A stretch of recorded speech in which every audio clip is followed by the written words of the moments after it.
mendengar kasus pertama COVID-19 hadir di Indonesia, sebenarnya aku tidak percaya dengan adanya. Cuma penyakit biasa pikirku. Hingga kuanggap bahwa semua ini hanya konspirasi belaka. Tanpa ada rasa takut yang terbesit dalam diriku, himbauan dari pemerintah untuk menerapkan protokol kesehatan juga tak kulakukan.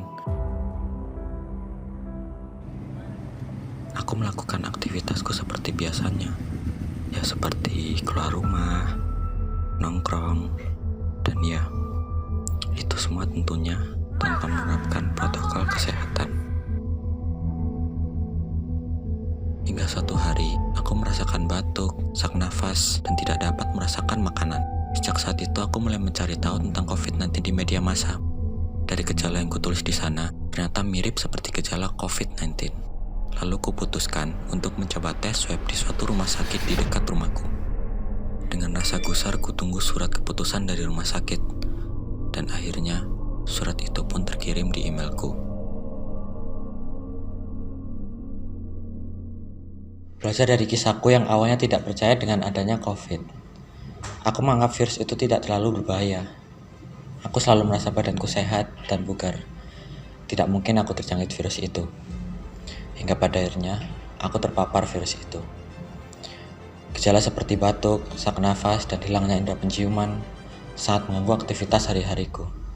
Jadi untuk menghindari nasib yang terjadi sepertiku, kita harus mematuhi peraturan dari pemerintah seperti melaksanakan protokol kesehatan.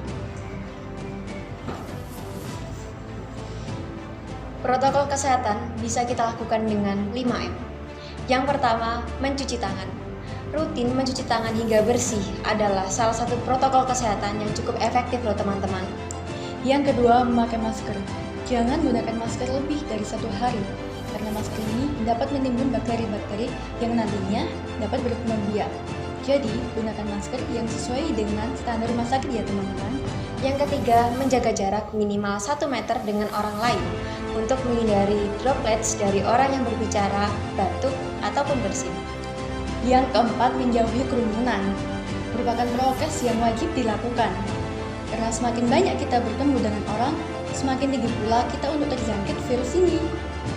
Yang kelima, mengurangi mobilitas. Virus penyebab COVID berada di mana saja. Jadi semakin banyak kita menghabiskan waktu di luar rumah, maka semakin tinggi pula risiko kita untuk terpapar virus ini.